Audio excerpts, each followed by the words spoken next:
Hi there, Colin Davis, Solutio podcast here, and the websites are shadowtechalchemy.com, solutiopodcast.com, melissamarimovie.com, and melissamarimusic.com. So today we are going to be talking about complexes of the psyche, complexes that bridge the unconscious with the conscious. And so this is coming out of depth psychology, Jungian psychology, originating in Freud and going into Adler and all of depth psychology, and especially Jungian psychology. So that's going to be our subject for today. And I usually keep notes all week long of the things that I'm going to talk about in these programs.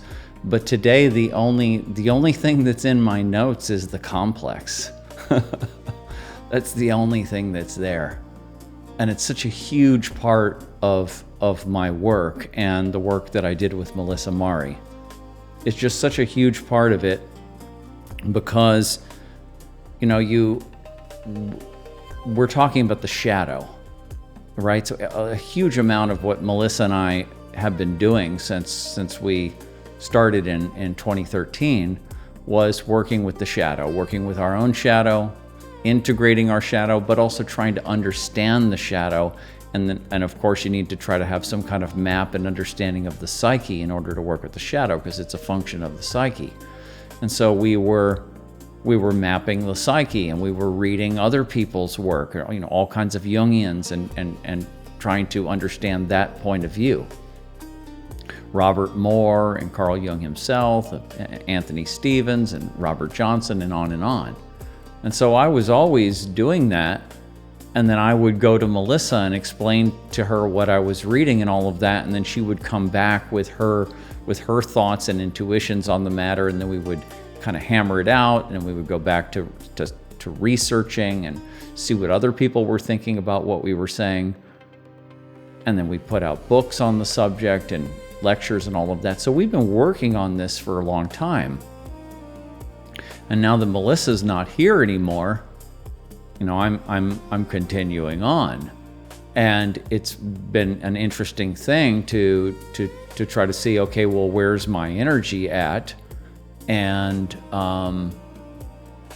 where now that, because Melissa was my partner in all of this, and it turns out that my energy hasn't shifted at all. I'm just as curious, I'm just as driven to understand the psyche and the shadow of the psyche as I've ever been. So that's just going on. And so with this subject of the complex, well, I can kind of tell you how this kind of came to be today, because we had been working with it for the whole time, and we had songs about complexes. Our song "Let It Go" that we put out, that I've played on this broadcast before, and you can find it on the Shadow Tech Alchemy YouTube page or the O1 Experience YouTube page. Our music video "Let It Go" was originally called "Letting Go of the Program," which is the complex, and she had another song called "The Complex." We've been working with this.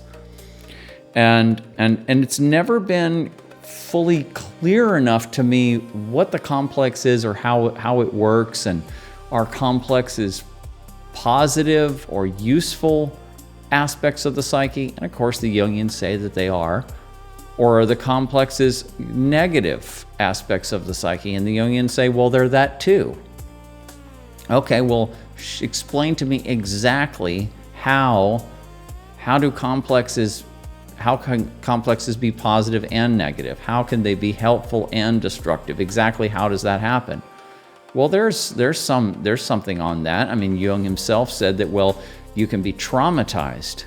You can have a traumatic experience or a traumatic upbringing, a traumatic background, and your complexes can be distorted. And then you are expressing archetypal energy in a distorted way, in a shadowy way.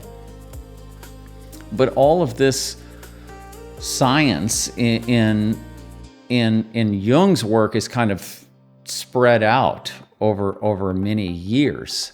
and then it takes the Jungians to pull it apart and really flesh it out. And so many Jungians just kind of stayed with Jung's conceptions and kind of just reiterated his words and his way of looking at things, which is amazing and essential. But I was just always looking for more. And so then you bring in concepts like other concepts of the shadow or of shadow processes besides the typical Jungian understanding that the shadow is repressed energy, repressed content that is oppositional to the ego and to the persona. It's all of your primal drives. It's everything that you don't want to show to the world or that you don't want to admit about yourself. It's all your weaknesses and it's all your primal activity, and it's, leftovers from wounding and all of this, and it gets repressed down, and then we project it out into the world. We see it in other people, and then that allows us to offload it, and then we can go take action against those people, and that allows us to displace it through behavior. And that's all known. But then how does the complex actually fit into this? Because it's connected to the shadow in Jungian psychology, but it's not clearly stated, kind of like, here's exactly where the shadow is and here's where complexes are, and this is how complexes can become shadowy, and it's not really clearly stated. Well, I was going to also say that, we brought in some other people's models, like Eckhart Tolle's model of the pain body. And basically it's describing a complex. It's describing an autonomous complex, right? And it possesses you. And of course, what the Jungians call complexes or complex behavior is what ancient people called possession. But so the pain body understanding, or Paul Levy's understanding of Wetiko, and how does that play into that? Where does that plug into the Jungian concept of the shadow and of complexes? And how can we just really chart this out in an accurate way? And of course, we're always going to use, our maps are never going to be the territory. And since I've really become very familiar with the integral 4-quadrant model, I can see very clearly how that you have to have maps in all 4 quadrants. And so the Jungian maps are generally maps in the left 2 quadrants. And so but some Jungians have taken kind of a structural materialistic view, and they've kind of given us maps that look like the body or look like something physical to try to describe complexes. And so that helps. They're not true, objectively true, but they point to the situation. And so we kind of need all these different maps, and we got to lay them all one on top of each other and go from map to map to really get a feel for what these psychic processes are. And so for me, that's always been this quest to keep trying to reiterate, to try to redraw out different maps using different kinds of language and different kinds of models and approaches from different quadrants, and so to just keep layering it to get a deeper and deeper understanding of the psyche, which is totally invisible and to a great degree unfathomable. So anyway, so that kind of takes us to where we are, and I've been talking with my friend Lauren, and we both, she's exploring her complexes very deeply, and so I've been talking to her about this and just kind of giving her some maps to use, and she's in the chat now. Lauren, can you put your YouTube channel in the chat there for people? So we were working on this, and I have to kind of, to talk to her about this, I kind of have to pull out my understanding that I've had for years and all of this. But then I said, I'm going to go back and I was doing some internet searching, and I found a book by a guy named Arel Shalit, an Israeli Jungian. He's not alive anymore, but he put out this book in 2002 called The Complex. And it is a classical Jungian understanding of complexes, but it is very deep and very accurate and just really beautiful. And so I started reading that, and I have an ebook. And I sent a copy to Lauren, and she started reading it. And so we started talking back and forth about these things. So the whole complex idea was in my mind. And I'm like, okay, I want to go back over this, because this is kind of how you have to do this stuff. It's like you got to work on it, and you got to, map it out and kind of push yourself to the wall on this stuff. And then you do the best you can, and you use it, and then you move on to other areas of the work, and then you kind of put that on the shelf, and you move on to, and you kind of have to come back to it later. There's always a need to come back to it later and look at it again and go, well, is this really accurate? Can I update this? So these conversations that we've been having have forced me to try to update things.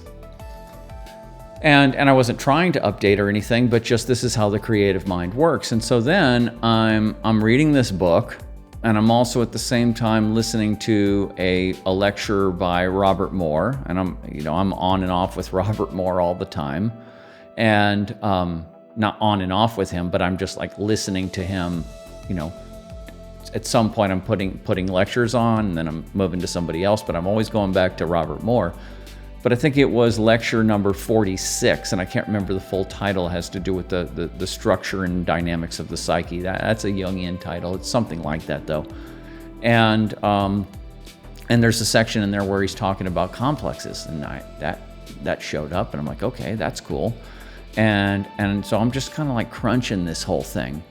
And then it dawned on me it just came to me to think about complexes as nodal networks. That's the term that came to mind, nodal networks. And so I took out my notebook and I just started drawing out nodal networks and pointing to this, that, and the other, or whatever. And then within a day or two, I pulled out this whiteboard that I have, and I drew out this map on the whiteboard. And that was like, okay, yes. And I realized I haven't actually drawn this out before. I haven't actually gone into this. And so I had the neural networks going on the whiteboard, and then I had the 4 quadrants going on. And I was like, okay, neural networks across 4 quadrants. And so that's what was going on, and that's what was popping out. So I was working with that, and I just kept on working that for a couple days and all of this. And then I went and what I did is I opened up a popular AI program, and I put into the AI program, I put in like a postulation. I said, okay, according to Jungian theory, complexes are this, that, and the other. And I kind of loaded the question with a whole big paragraph of background. And I loaded it with information that I knew from Robert Moore and from my own experience. And I just loaded it up. And then I said, what can you, and I put the neural network idea in there. And I said, this is how I'm thinking about it now. And what can you provide to me to add to what I'm saying here? And so the program spit out what it thought I was getting at, and then I just went back and forth with it for about 2 days until on the other side, what came out was a pretty good description of how to see the psyche as sort of an ecosystem of neural networks, and complexes as nodes, as smaller nodes in the vast networking, vast ecosystem there of networks, and how to see shadow material. And this really crystallized it. but this was in my loaded question, but the AI program really worked on it, and we worked this out. And so instead of seeing shadow material, like in the classical Jungian view, you see the shadow, like the original pictures that were coming out of the Jungians, like in the 50s or whatever, you would see a circle, and you would see, that would be the psyche, and then you would have the ego in there, and then you have the persona would be on top facing the outer world, and then you would have the unconscious, and then at the bottom you have the collective unconscious, and then you have the big S self in the center, and the shadow would be tucked in the unconscious, equal opposite to the persona. And that's the way the map was drawn out. And that works. That works. You try to work that out in real life, and does that work? Does this map out? Yeah, it does work. It does map out. But the shadow is always we kind of have been carrying on that model for years. And so we kind of see the shadow as a domain. And there's all these metaphors that come out of culture, out of myth, out of dream, of the shadow being either like a cave, or the dark woods, or underwater, or something, in a closet, or these kinds of metaphors that point to the shadow. And so we always kind of think of the shadow as a place or a domain. But I have been realizing for a long time that the shadow is not a place or a domain. It is a classification of a certain type of psychic material. That's what it is. It's not something like you find that domain in the unconscious and that's where the shadow stuff is, like in the closet. No, the shadow material is all over the psyche. And what I worked out was that basically you can see, and here's another thing to add to it, was Robert Moore's intuition and his natural intuition to mix the subject of grandiosity with the subject of the shadow. And I'm like, it took me kind of years to kind of really feel if that was correct. It is. And so when you have shadow material that's repressed material, as is traditionally thought of in classical Jungian theory, and then you have inflation, the opposite of repression, right? Where archetypal energy is bolting into the ego, and you're getting possessed, you're getting grandiose, right? And you're getting psychotic. Right? This is where archetypal energy is just pouring into the ego. And that's actually the opposite of the idea of repression. Repression of shadow material, of rage and guilt and grief and sexuality and all of that. That's the typical shadow. So how can grandiosity and ego inflation also be shadow when it's the exact opposite? And so how do you do that? And then you have, like in Christian theology and mythology, you have two aspects of the devil, of Satan. You have the devil aspect, right? Like a guy with, red guy with a tail and stuff and hooves and all of that, who lives underground or whatever.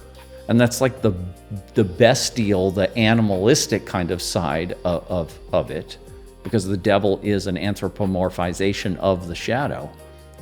And so you have that devil aspect, but then you have Lucifer, right? Which is kind of like Prometheus, who stole fire from the gods to give it to man, and Lucifer, who didn't want to be under the thumb of God and wanted to be his own god. He represents grandiosity and ego inflation and hubris. But they're both related characters. And how can that be if they're kind of oppositional to each other? Well, it's answered if you understand that the shadow is simply dysregulated energy. It's not just energy that's repressed or energy that's blown out. It's energy that's dysregulated in whatever way. Right? And so it can go out, or it can stay in, or it can, be horizontal, and it can, be horizontally rupturing. It can be engaged in feedback loops. It's dysregulated energy of the psyche. And complexes are the organs. They're the neural, they are neural actually as well, but they are the psychic networks, right, that channel this energy and are supposed to be channeling it into the ego in a healthy way. And then when they're not, and there's dysregulation happening, then that's shadow material. That's what the shadow is. And that now ties Lucifer and Satan together. It ties grandiosity and shadow repression together, because they're just all forms of dysregulation. So that's a pretty big, realization, and I'm sure I'm not the first Jungian to think of that, and it's probably all over the place if you take the whole body of all Jungian work and theory and everything and kind of pull through it. But and obviously it's in Robert Moore's work. But I have never seen anybody just, recapitulate the theory of the shadow as dysregulated energy in whatever way. So now I have this article that I'm about to publish that was just very quickly came out, and I just told you the process of how all that came to be. And over the last couple of days, I've been kind of just like cleaning it up and everything. And then I'm going to put this out. And of course, I'll update it and all of that. But this shows this whole new understanding. And I'm going to, just right now, basically, I'm going to pull that up. And I'm going to show you some of that article and some of those graphics and all of that, so you can get an idea of how that works. Before I do, though, I want to go into complexes a little bit, and I'll talk to you guys in the chat in just a little bit when I'm done talking about complexes, and I'll get into the chat, and then we'll look at the article, and then we're gonna talk to Lauren on the phone, because Lauren has her personal complex. One of her complexes was activated today and through a life situation, and so she's going to come on and we're going to talk about it. And this is going to give you a physical, real world example of somebody who's right in the middle of one of these eruptions, one of these triggerable events that's going on, and the action of a complex.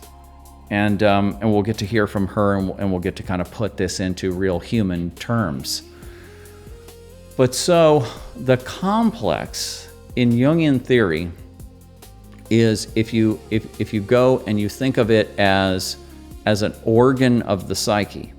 Before we go into neural networks, just think back to the old drawings, and it's an organ of the psyche.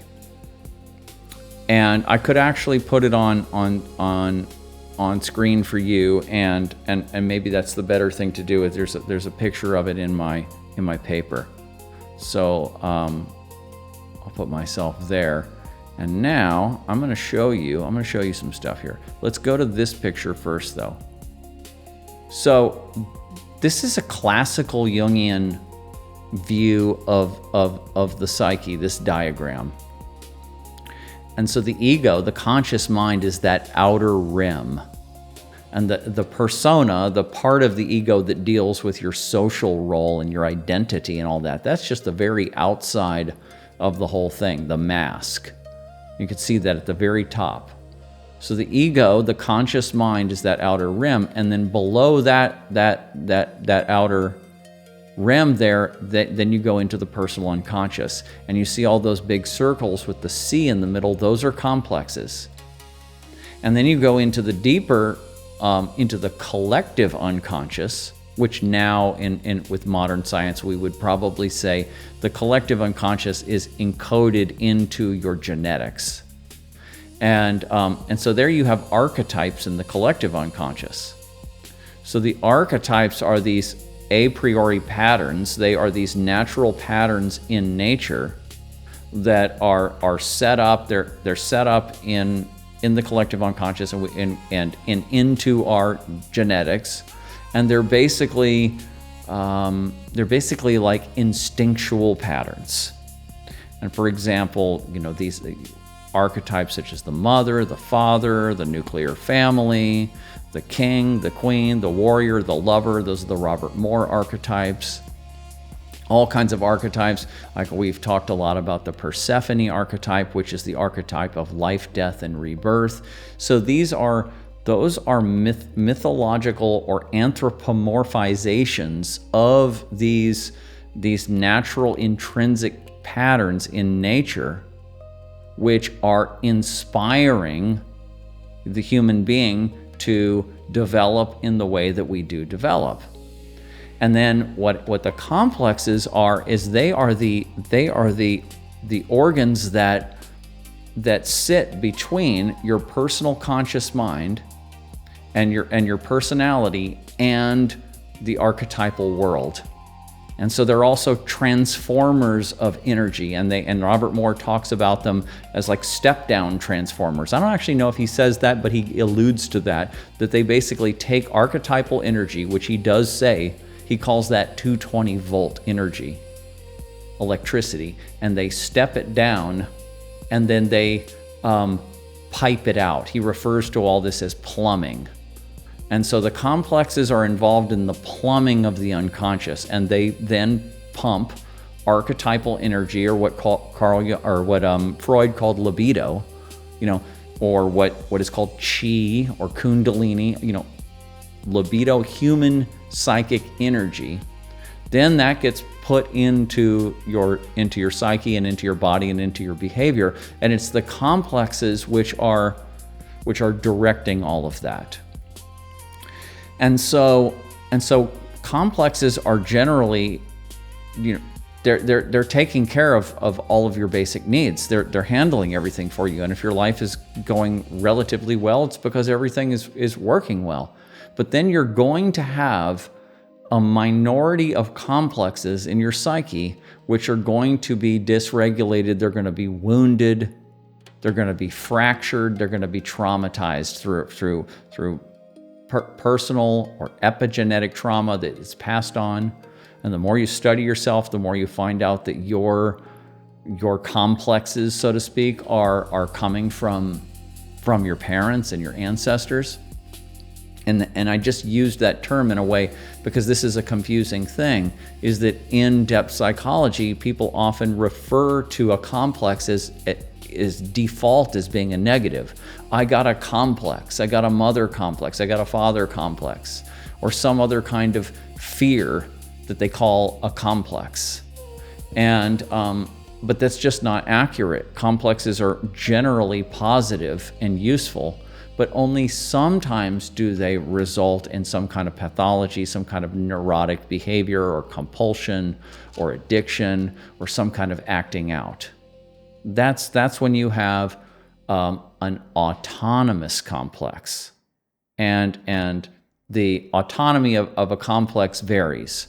So you can have, a highly autonomous complex that's really, just you don't really even know about it until it suddenly erupts.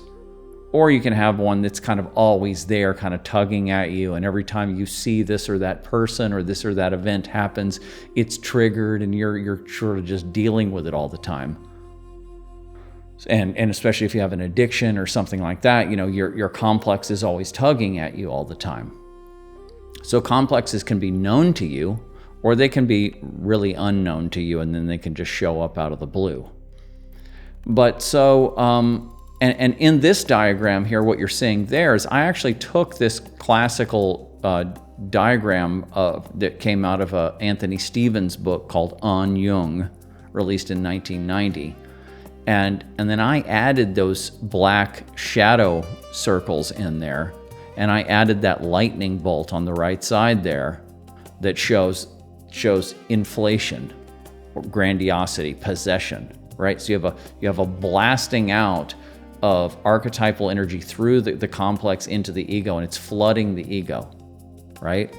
And then I have other situations in there where you can see the shadow is mixed with the complex, or the shadow is totally autonomous from the complex. And this is a model that this is directly what you would think of if you just are studying Jungian psychology, and the nodal network idea just doesn't come in here. You need something like a nodal network model to actually make real sense of this, because otherwise it's just so confusing.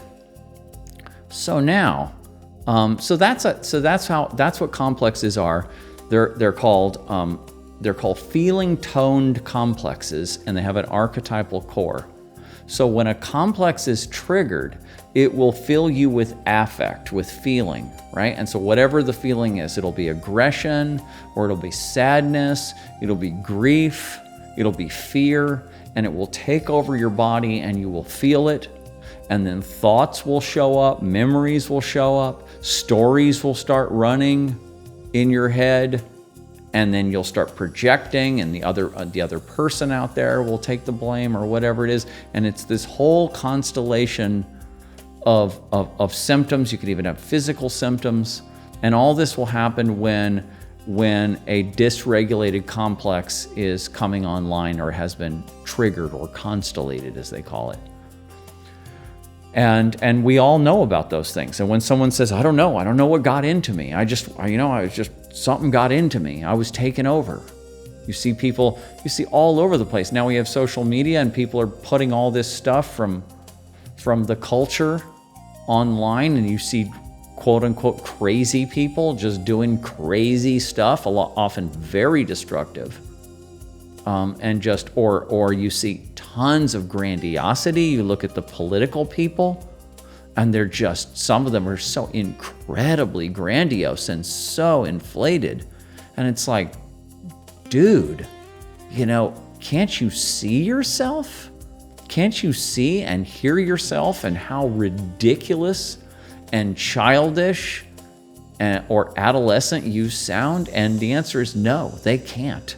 They're being flooded with this energy, and it's taking them over, and they're addicted to it. And so you can have a complex that's pretty much, regularly integrated into the ego, and that's just straight up possession. It's got you. And so anyway, there we go. And I'm trying to think if there's anything else that I need to kind of describe about that. And there's other stuff in this document that I'm like the ego self axis and stuff that I'm not going to go into. But I will, like, here was the original whiteboard image where I kind of just jotted down my original idea. And I was working with the warrior archetype was the archetype was going through, and I'm like seeing it as a nodal network. And you see I wrote down semi-closed system, nodal network across 4 quadrants. And this is another realization that you get to when you're studying this and you're using the 4-quadrant system, is you realize that complex, and I already knew this because it was already in my last book. I mean, I already knew that the shadow, the shadow manifests across all 4 quadrants of mind, body, culture, and social institutions. And in the social institutions side of things, the bottom right-hand quadrant, and I think that's in the right-hand corner of this document, then you've got, the institutional complex, the military-industrial complex, or the pharma media complex. And there's all these different complexes that people talk about, these kind of corrupt institutional complexes. Well, that is just an as above, so below, macrocosm, microcosm version of what's going on in the psyche. These are networks. That the military-industrial complex is a network of corporations and nonprofits and governmental agencies and governmental players and all of this, and industry and computers and mining and all of these different networks They collude together. They work together to get you a particular outcome. And that's what's going on in the psyche, right? So now let's go to where is the original, and so this is kind of what has come out of the whole thing at the end. So here's a picture, because it's just so helpful to have pictures. Now you saw that prior classical Jungian picture, and now here's a picture that's updated that takes a look at the psyche and of complexes and the shadow in terms of neural networks. And so basically on the left side of the diagram, you have the archetypes, archetypal field, it says here. And then they are basically feeding and constraining our complexes, our complex networks. And then they are feeding libido into the conscious mind at the very top, and then into your behavior out into the world. And then when you get a triggered complex, it's on the right side of the document here.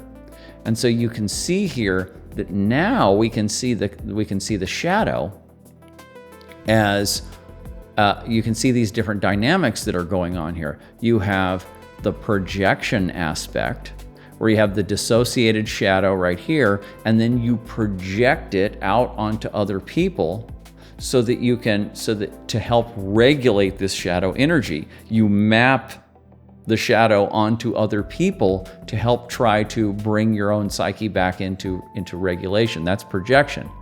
And then when shadow energy gets into grandiosity, libido energy gets into the psyche just straight through, that's inflation, or it gets repressed, that's repression. And then I'm going to scroll down a little more. And so you have, and then you have dissociated shadow. So you actually have three categories. You have repressed shadow, you have dissociated shadow that's sort of semi-repressed. It's kind of the network is still touching the ego and the unconscious, but it's not cleanly working anymore. Or you have it just blasting through inflation. That's like the three modes. And so this is all in there, and I thought maybe I would see where I am with time. Right, I got a little bit more time before I talk to you on the comments and bring Lauren in. But so let me bring this up a little bit and read to you a few things out of this document. And I know that this is probably more for people who are,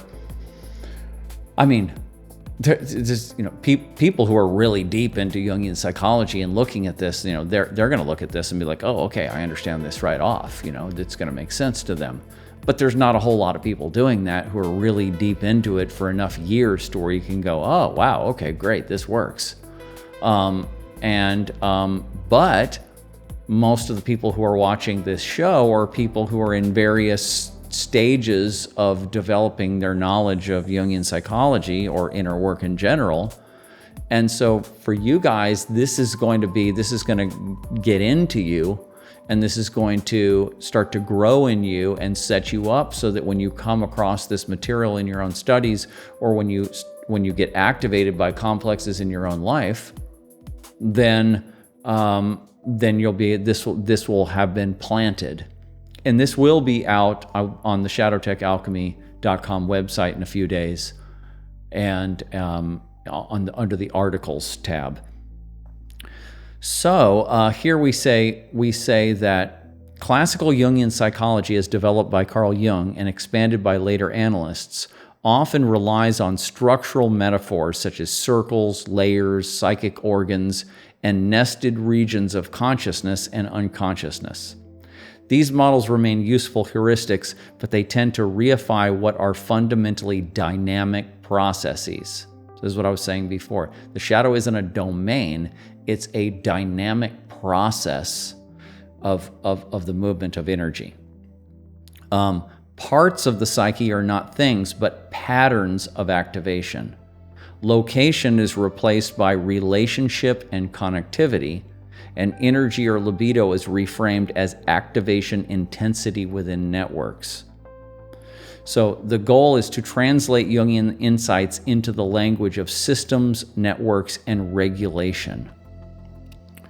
A complex is a self-organizing attractor network that recruits cognition, affect, imagery, somatic states, and behavior into a stable, recurring pattern, a chronic pattern, chronic disease, chronic relational conflict. This is a recurring activated complex. Key characteristics. 1, attractor dynamics. A complex pulls experience towards itself. It does that. It pulls people towards you who have their own complexes, who resonate with your complexes. It pulls them towards you. It pulls situations in life towards you. It steers you into a direction to where the complex can get activated. And then perception becomes filtered. Let me go back to this. Perception becomes filtered, memory becomes selective, you get tunnel vision, and interpretation becomes biased. This is what happens when a complex is triggered. When you're in a conflict that is coming out of a chronic complex, then your tunnel vision down. Multi-domain activation. A complex simultaneously manifests as thoughts, emotions, body states, behavioral impulses, and relational expectations. This is in the relational field. There is an unconscious expectation or flow of energy and expectation between people in the relational field. Semi-autonomy. Complexes function as agent-like subsystems. They have triggers, they generate predictable responses, and they can override conscious intention. It's like Jung says, we all know that we can have complexes, but what's more important is that complexes can have us. That's a famous Jungian quote. Archetypes as generative fields. Archetypes are not merely cores, they are deep generative constraints that shape the possible forms complexes can take. A useful analogy, archetype equals grammar and complex equals sentence. The complex is the archetype is the setup structure that sets up, that basically, every complex is plugged into a certain archetypal recipe, and that's going to be the archetypal energy that it's going to be in charge of handling. And so because most of your complexes are operating properly, when you have an autonomous complex and you have something that's acting out like that, and you go trace down into that complex and go, what is the archetypal core of the complex? You start asking, what kind of memories are coming up? What kind of images are coming up? What kind of feelings are coming up? The feeling-toned complex, it's called. So what kind of feelings are coming up? And then you can eventually get down into the archetype that's feeding the complex. And now you have a pathway to understand this energy and what's coming through you and how you need to work with that archetype and work with the old, trauma conditions. You can use something like IFS, internal family systems, to work with those parts of the complex. IFS is just describing the interaction of these nodal networks, of these nodal complexes. Thus, archetypes do not just energize complexes, they structure the range of possible psychic expressions. So they are constraining the complex into being a type of complex. Archetypes function as pattern-generating fields, organizing principles of meaning, and deep templates of human experience. The ego as meta-network regulator. Rather than a central circle of consciousness, as in classical Jungian maps, the ego is a regulatory process within the network, responsible for coordination, inhibition, and integration. So the ego directs attention, it modulates activation levels of complexes, it inhibits or amplifies them, and it maintains continuity of identity. So the ego isn't its own separate thing, its own separate little, guy on the boat on the water, like we think about it, or the tip of the iceberg or whatever. In this model, the ego is a regulatory process within the network of consciousness. Okay, and so it's a program that's basically saying, okay, direct attention here, keep this in mind, and maintain this particular process that we call consciousness. This is important. Pathology reframed. Too much activation of a complex and you get inflation. You get, like in that picture I had, the lightning bolt. You get energy dumping into the ego, possession. Too little activation, you get repression and disconnection. And then fragmented activation, that's dissociation. And so it's like an on and off relationship. So psychological health equals flexible regulation across networks. That's what we're working on when we're individuating. When we're healing ourselves, when we're working this stuff out, we're working to get all these complex networks to be flexible and to get energy to flow in a way that doesn't blow us out and doesn't hold back either. The shadow reimagined. The shadow is the totality of disowned, dysregulated, or insufficiently integrated network activity within the psyche. This introduces a crucial shift. Shadow is not defined by content. Shadow is defined by relationship to the ego system.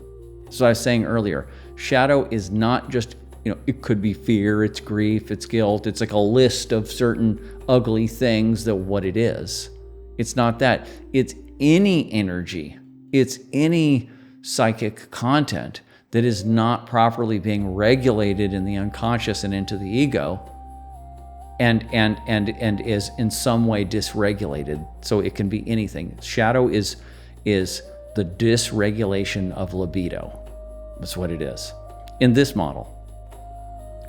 So you have 3 axes of shadow: repression, inhibitory dysregulation, downward suppression of activation. Networks are inhibited or silenced, and this corresponds to classical Jungian repression or Freudian repression. And it manifests as numbness, avoidance, lack of access to emotion or desire, or neurotic and somatic symptoms. And then you got inflation, and I can just keep going over this. I'm said this like 3 times, but now I'm reading it in the paper, but it's just, this is important. Inflation or possession, and its upward hyperactivation, and a complex overwhelms ego regulation. So that's that way of it. And it was called possession by a complex or archetype in classical Jungian theory. And so this comes off as grandiosity, as psychosis, inflation, possession, rage states, ideological certainty, loss of perspective, right? So this is where you take to these political people that think they're God's gift to the world, or anybody, sports people, Hollywood people. These are all people who are experiencing grandiosity and inflation, upward hyperactivation of libido energy.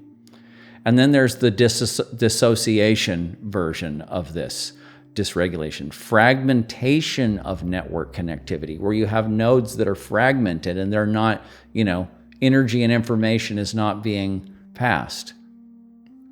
Weak or broken links between subsystems. So you get compartmentalization, cognitive dissonance, somatic symptoms without narrative, without meaning, right? Just getting psychosomatic symptoms, or identity fragmentation. Shadow is not just repression, it includes all 3 forms of dysregulation. So, and then I've got repressed shadow, dissociated shadow, inflated shadow, golden shadow, of course, is in there, unrealized positive potential, disowned strength, creativity, authority, golden shadow, of course, but it's all dysregulated. structural shadow. This is where the society itself actually bears down on our psyches and actually helps to form these these dysregulated complexes in us and makes sure that we stay dysregulated. That's the sort of environmental factor. And I think I'm almost done with this because I was going to go to 8:30 or so,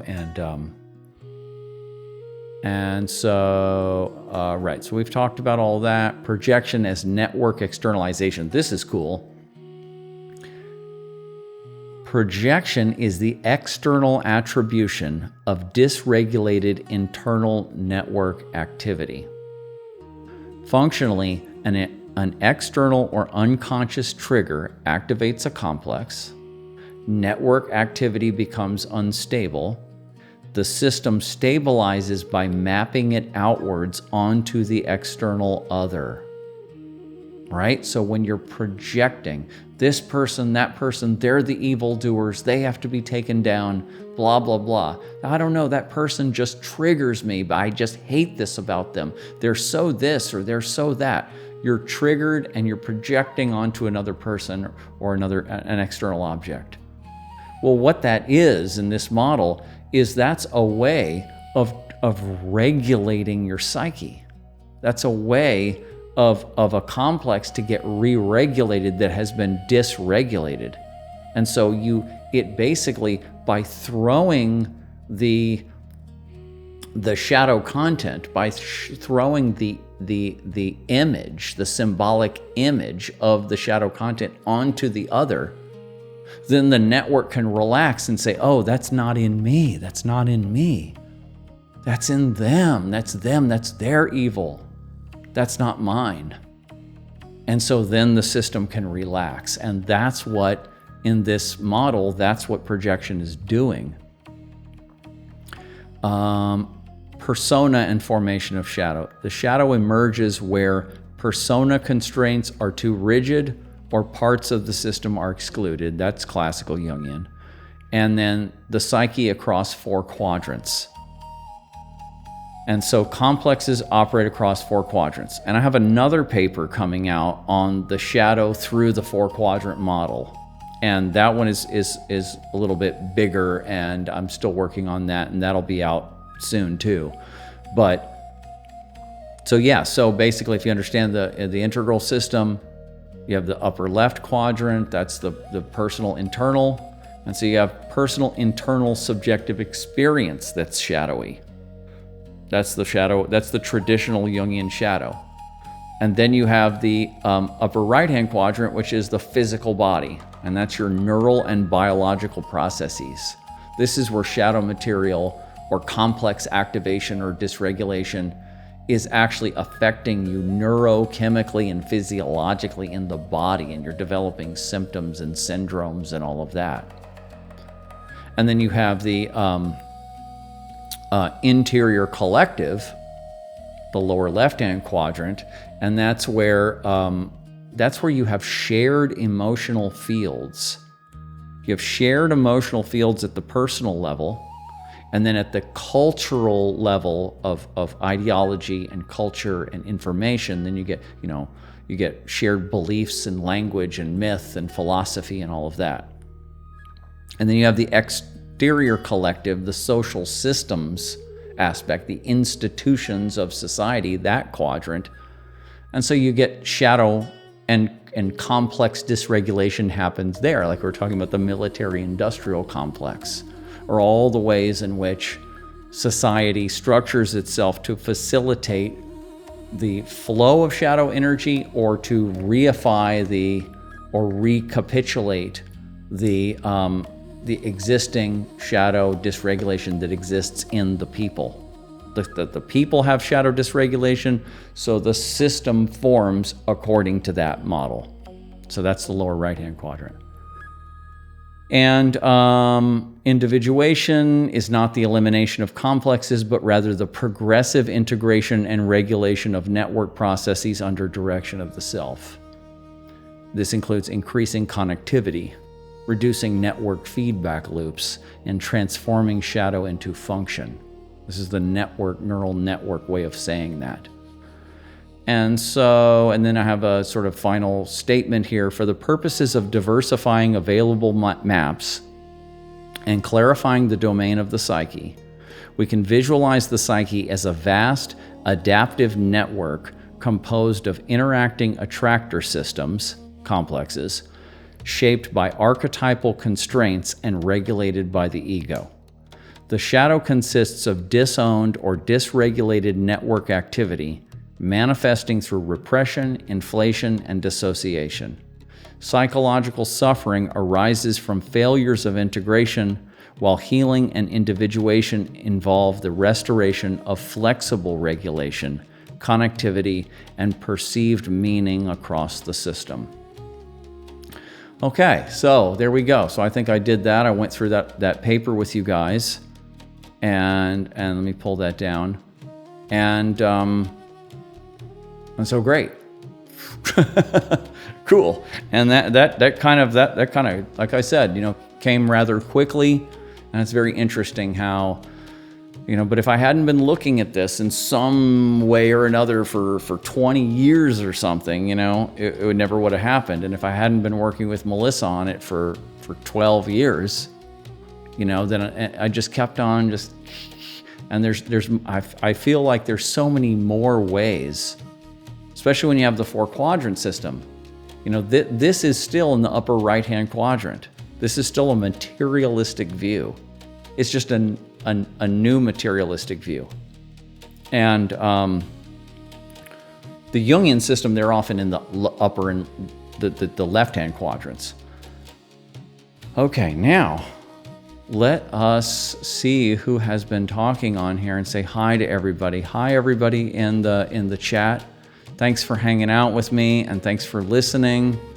And if if anybody has, now that you've heard that whole thing, if anybody has any questions or comments on it, feel free to put those in there, and we'll talk about that for a second, and then we're going to have Lauren come on.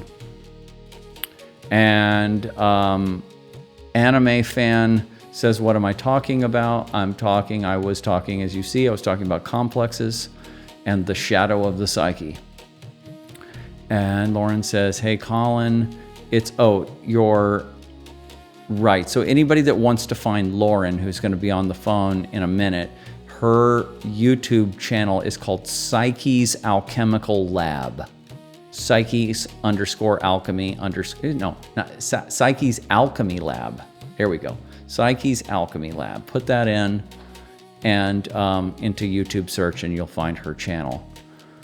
And she's going to be posting more videos as time goes on there. Now, Anime Fan says, reality is a field of consciousness. Human beings are designed to interface with that field through a biological system of extraordinary sophistication. Very true. Very, very true. That's all. I agree with that completely. Extraordinary sophistication is the truth. Anime. Oh, she's talking to Anime. Reality is okay. And then I saw a repeat of that. And Lauren says, right, it steers you in the direction where the complex can become activated. Right. Your own complex steers you in the direction in life to where it can be activated. I was like, one thing I was telling Lauren today was how, and I've been thinking about this for a long time. I think this is totally true. The complex is not a parasite. If you look at Eckhart Tolle's terminology, the pain body, and it's very easy to think of a complex as a parasite. It's like feeding off your energy. It's stealing your energy. It's pumping it over here when it should be going over here.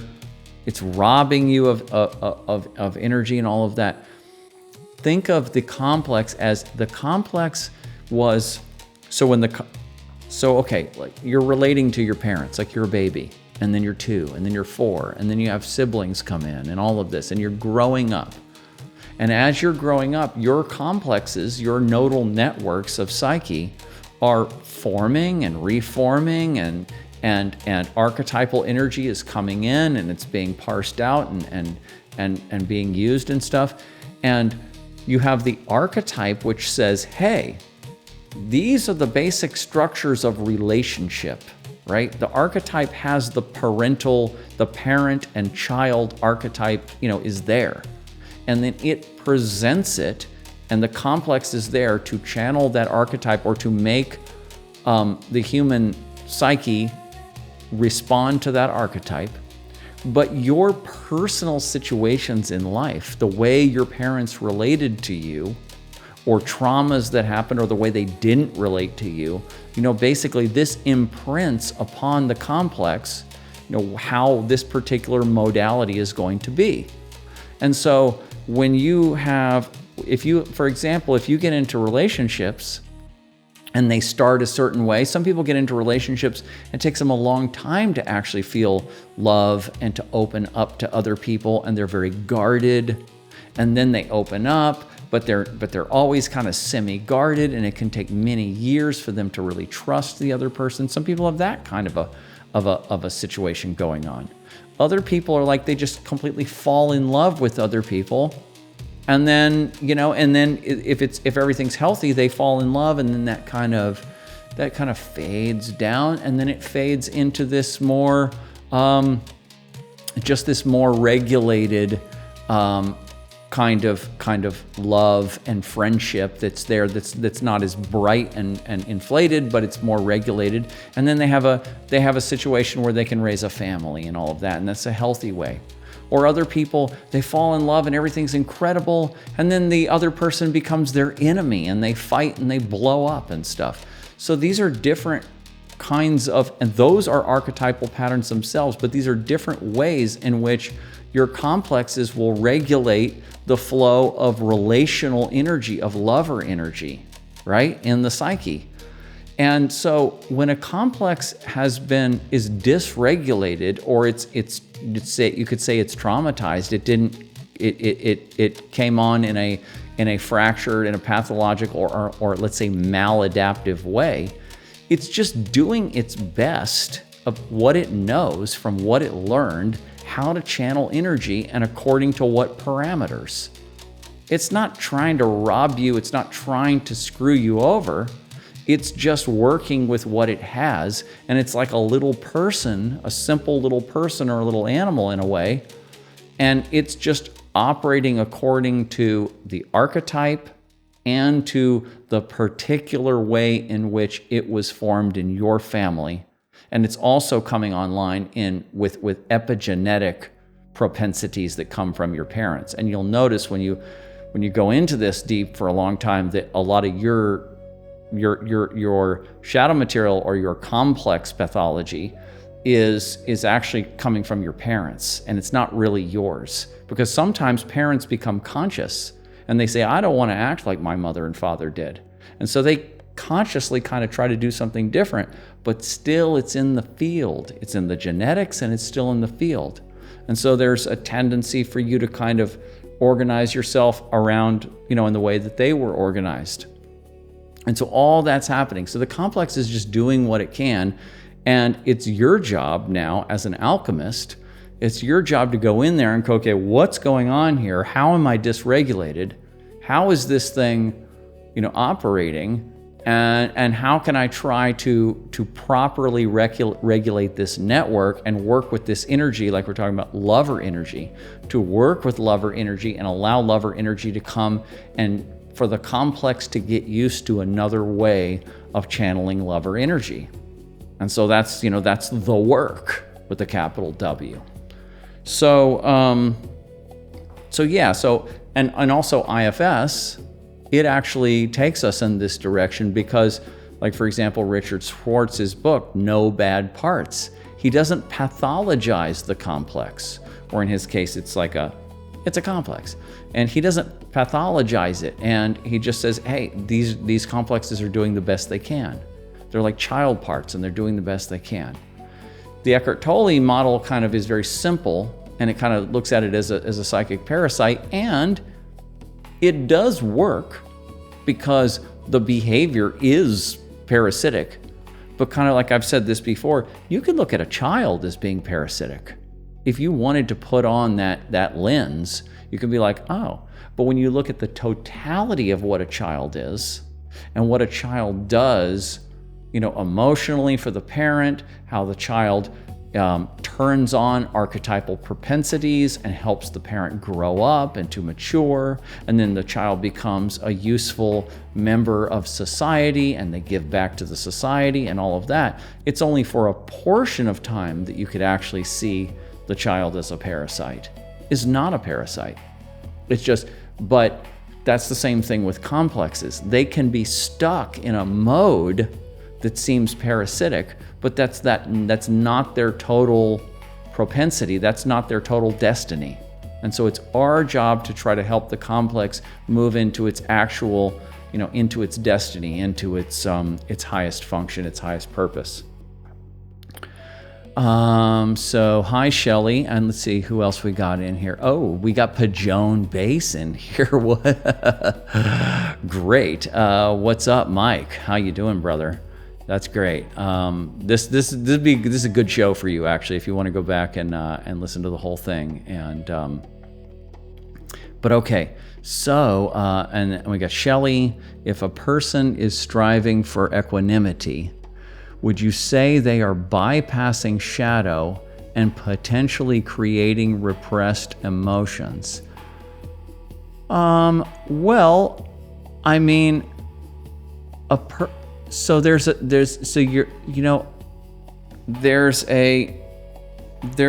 basically, if a person is striving, you're going to have a positive manifestation of what a complex could accomplish, and then you're going to have what it is accomplishing according to the best that it's doing, according to how it might be dysregulated or fractured or whatever.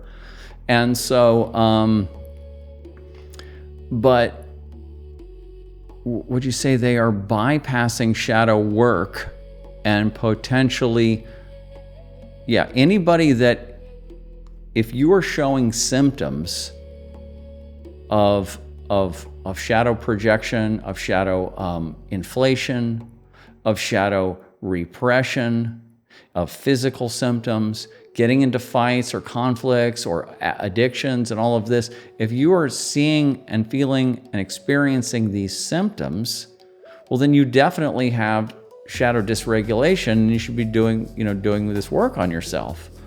But you have to come into that for yourself. You have to regulate, you have to recognize, hey, wait a minute, I keep turning the same cycle over and over again. What's going on here? What's up with me? And then, I keep projecting, I keep getting mad at this other person or this political party or whatever, but, I realize they're kind of like me in a way. And you have to kind of come to that realization for yourself. And yes, other people can help you and point that out to you, but you have to come to that in yourself, and then you have to come into doing the shadow work on yourself and come into it for yourself. And I can't force you to do it. And you, Shelley, can't force anybody to do it. And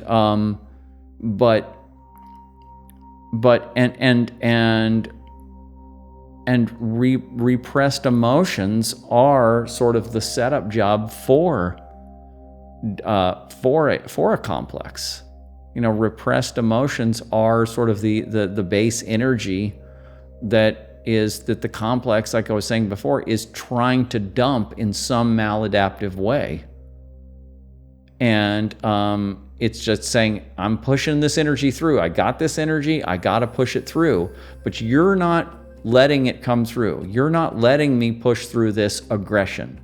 You're not letting me push through this sexuality. You're not letting me push through my creativity or whatever. So the complex is saying, I'm gonna have to dump this cyclically, chronically.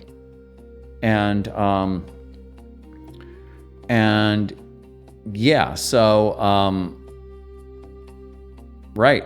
Everybody has to do shadow work. Everybody that comes to this recognition that they're repressed, that they're projecting, that they have symptoms, that they're chronically getting into situations, they have to come into that realization, and then they need to start working on themselves and working on it and working on these dynamics. Made from Abyss. That's a good one. Hi, hola. Great show. Thanks, Carlos. And made from abyss, the ego is prepared like a fatted calf to be consumed and refined into true light, rejoining the whole. That's an Eastern perspective. Generational curses, so-called. Yes, generational curses are, you could see as genetically and epigenetically passed autonomous complexes. Definitely. Brad, even with glasses, I still can't see this stuff. Brad Warfield, thanks for the stream. Equanimity as in Buddhist philosophy. Yeah, I think so. I think you have to ask Shelley. I think so. That's what I'm thinking. But what I was getting to is the general concept of shadow bypassing and shadow work, and it doesn't matter what they're striving for, or what their particular way of shadow bypassing is. We're all doing it, and we all have to get involved in the work. And Carlos says, what does someone who doesn't need shadow work look like? Well, everybody is, okay, the person, last thing, and then we're gonna, Lauren, if you want to, I'm just to say something to Lauren right now if she's in here, because it's time to go to Lauren now. It's past time to go to Lauren. Lauren, can you text me at the number right now? If you're hearing this, text me at the number, and then I'm gonna call you back right now. What does someone that doesn't need shadow work look like? I would say everybody can use this to some degree at different times in life, because nobody is completely perfectly regulated, and you go through different stages of life, and those crossovers into different stages of life can be very difficult, and they can activate all kinds of, they can dysregulate you, and then that will sort of bring up your latent shadow, that will bring up your shadow propensities, that will sort of activate latent complexes that you were passed to you but weren't being triggered by your environment. And then yeah, thank you. Text me on that number. And so everybody's going to need shadow work. It should be taught to high schoolers, not until you get to be about maybe 16 years old or something. It should be basic shadow work, and the concept of all of this should be taught to high school students. And then we should all have basic shadow work understanding and tools. It's crazy we don't, and so that has to happen. But so some people come into very nice family situations. Their families see them, their families mirror them, and she says she'll be good in like 6 minutes. Okay, well, text me when you're ready. And so some people are, their families see their genius, and they're like, yes, and they mirror it back to them. And some families, it's like Robert Moore talks about this kind of, this sort of gentle thing is when a child, at first a child needs to be loved and basically put on a pedestal. And if you put your child on a pedestal, then you will allow them to get some healthy narcissism and a healthy self-concept and self-esteem. And so children have to be put on a pedestal and loved and admired. And that's one stage, and that has to be done to create a healthy child. But then at some point, when the child needs to be socialized, needs to go into the greater world, the child has to learn that they aren't a little god or goddess, and that there's other people around and they have needs too. And the child has to be taken down off their high chair, is what Robert Moore says. And you have to carefully take the child down off the high chair and teach them that they're not the center of the world. But they have to have that original time believing they are the center of the world. And if they're given that, and then they're taken down off the high chair in a relatively smooth way, smooth enough way, and then they can mix in with society, then they can kind of be balanced, and they can have a personal, healthy ego and self-respect and self-esteem. But then they also can be compassionate to others and listen to others and help others and fit in and not be, just the class clown and all of that. And so that's, and if children come into those kinds of families and the environmental situation is such that it's not too dangerous, and it's, the environmental situation is worked out, or is healthy enough, you're going to have to get into fights with kids, and things bad are going to happen because certain complexes have to come online, warrior complexes and all this. You have to have the fullness of experience. So if you're not too sheltered, but you are protected, it's just a nice balance. And if the parents naturally have the intuition of where to give attention and where to give autonomy, and they have that, then someone can come online and they can be a very smooth individual, and they can have a very smooth life and be physically healthy and have all these great qualities, and then they don't really have a whole lot of junk to process. And there are people like that, and probably every one of us has met people like that. And you especially know when they get into older age, when they get into, say their 70s, because all the junk would have piled up if they had it. And you find that they're still in joy, and they're still, their life is flowing, and they're still happy, and they're getting meaning out of life, and they're creative, and they're social, and things are still going. And you realize, wow, this is a really healthy person. That person may not really need to do what we're doing here so much. So there are people that don't really have to do all this kind of stuff. And then there's people on the other side of the spectrum. There's people that are, like I was calling last week, basket cases. These are people who are just living on the street. They were in and out of foster homes, and they were sexually abused, and they were on and off of drugs, and their parents were just monsters or just abandoned them completely. I know a guy who actually was taken care of pretty well by his foster parents. They found him as a child in a dumpster. He was rescued from a garbage can, from a metal dumpster, and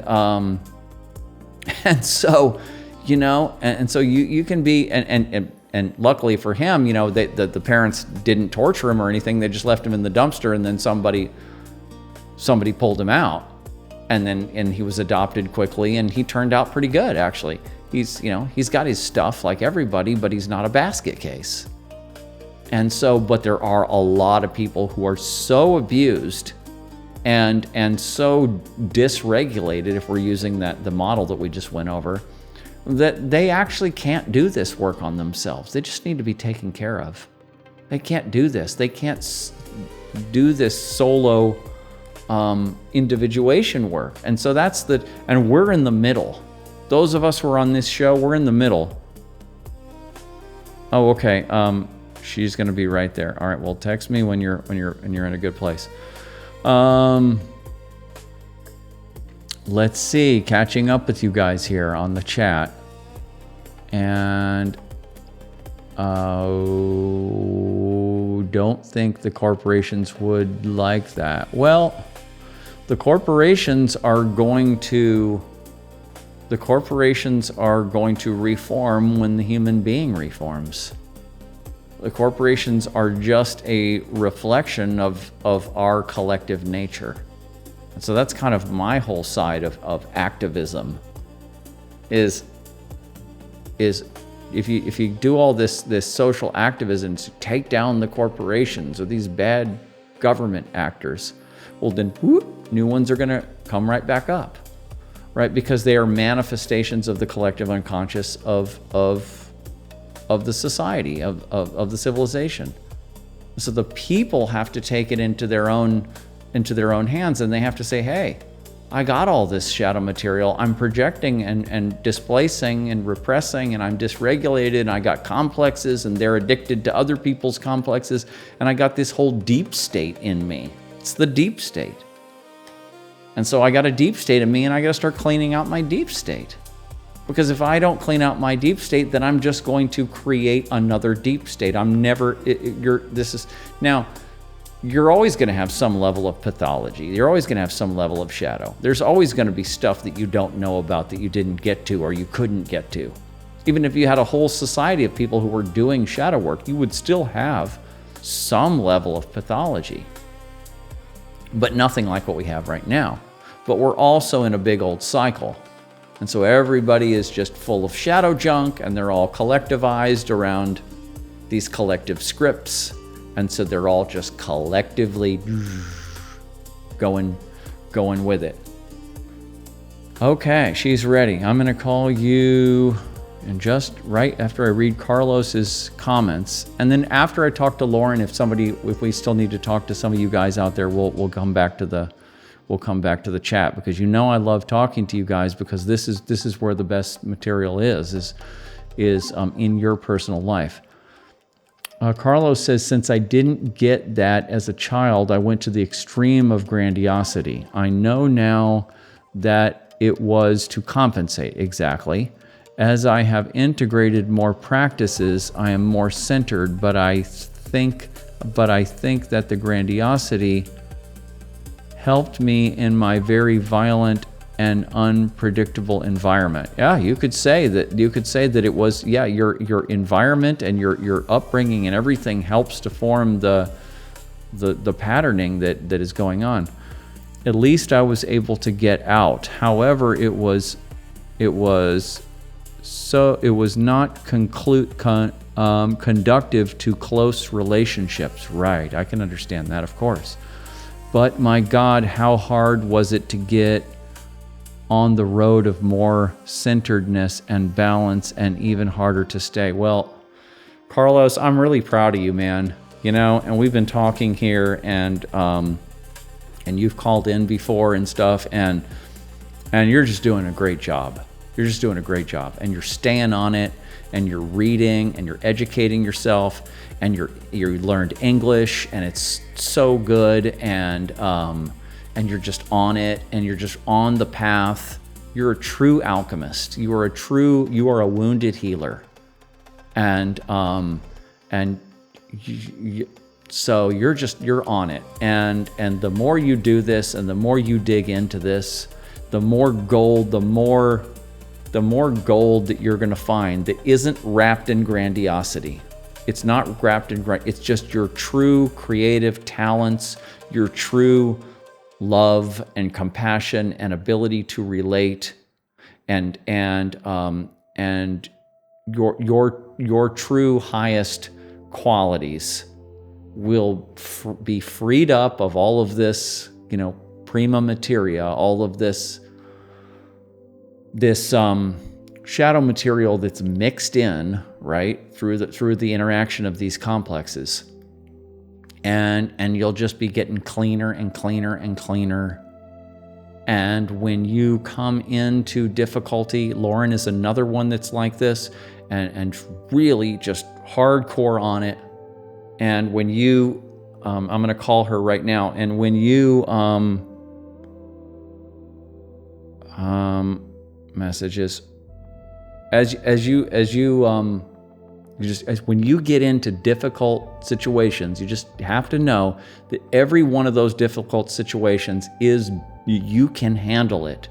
And if you need outside help,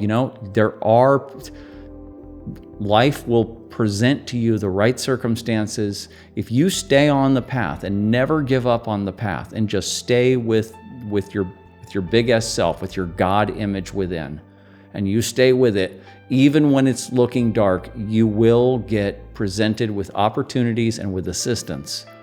And of course, you always have me as an assistant. I'm always out there, and so I'll always help. and other people and other circumstances will show up to help you, and you will be able to get through everything that you need to get through. You don't need to live your highest purpose and to have your particular mythology work out. It doesn't all have to be cleaned up. All you have to do is get enough shadow material out of the way, get enough complex regulation going to where you can do what you're supposed to do. Even if you're still suffering, as long as you can do what you're here to do, then that's all you have to do. That's it. You don't have to clean up everything past generations that you can't clean up. As long as you can get clean enough to where you can do what you're supposed to do and take care of other people and love other people and not destroy the world, then you're good to go. Okay, I'm gonna call Lauren, and the setup for this is that she's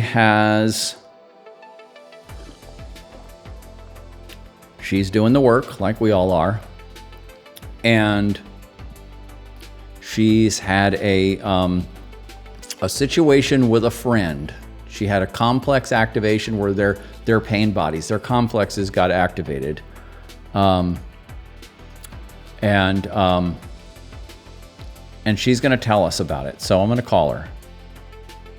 And let me see, how do I do this? No, I keep the music on, and then I turn her volume up, and then here we go. It should work. I haven't talked to anybody in a while through the.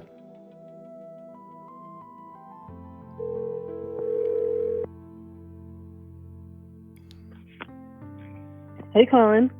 Hey, Lauren. Can you hear me? Yeah, I can hear you. Everything's working. Yeah. Nice. You're coming through. You're coming through, and I think everybody else can hear you too, because I know if I can hear you, then they can hear you. Nice. Okay. Awesome.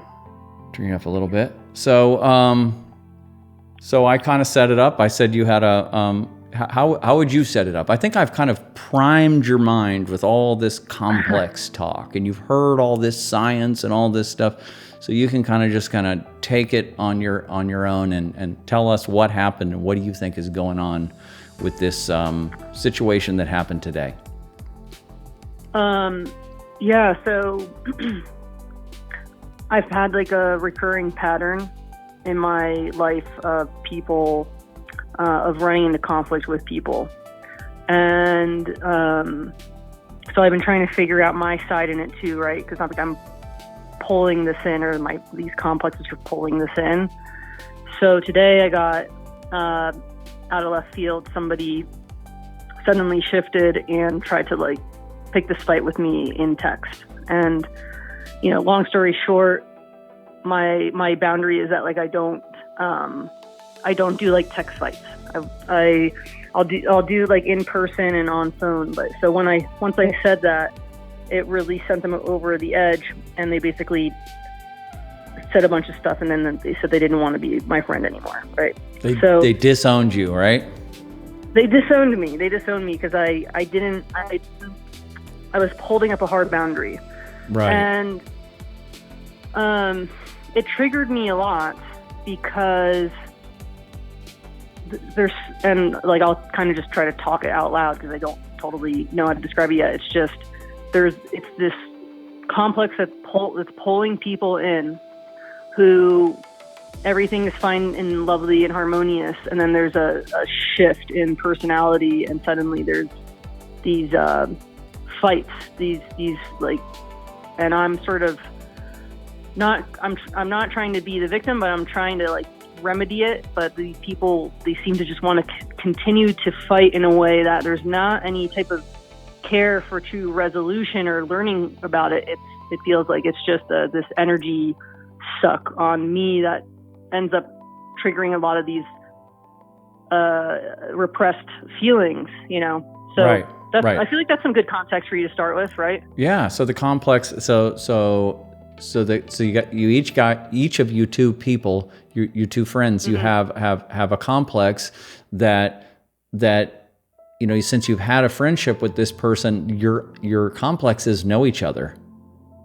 Yes. Yeah. They know each other, and so they know what the situation is, and so depending on, you know, what, like you're going through a lot of changes in life right now, and maybe that person is too, and there's dysregulation going on, and that person's complex needed to blow off some steam. It needed to blow out some energy, right?